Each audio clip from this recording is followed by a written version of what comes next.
What about David Fletcher's trade secrets? The lesson is, I think, that you turn these things upside down. You look for silver marks, you look for gold marks, manufacturers' marks, and so on.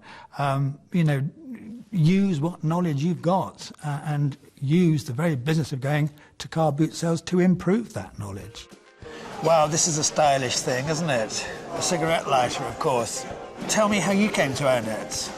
Well, last year we were at a car boot sale and wandering around and picked it up because I thought it was a cute piece, which was up for sale for £7.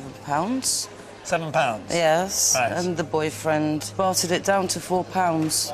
Outrageous. But lucky her.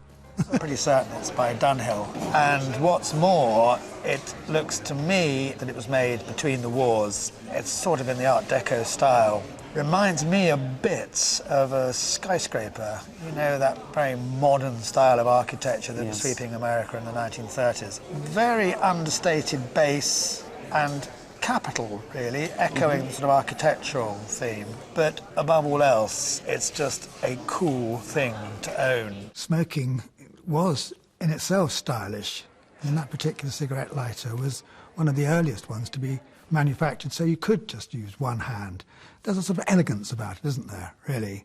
I mean, it's funny that we should associate it with smoking, which is today not considered to be politically correct or in itself at all elegant. It's clearly marked Dunhill, and it also states on the base Cartier licence. So that means it was made under licence to a Cartier design. And we also have the assay mark, which tells us that it's 9-carat gold.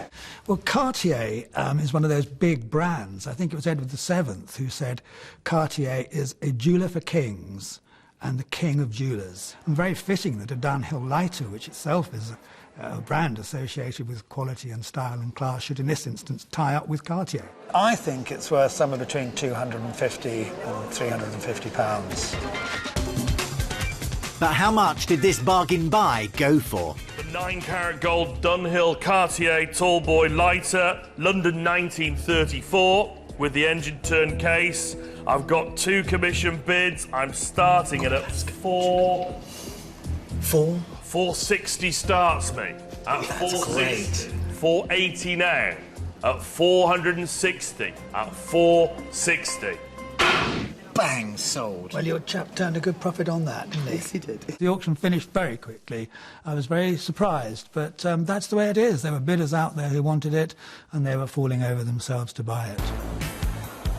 Not bad for a £4 investment.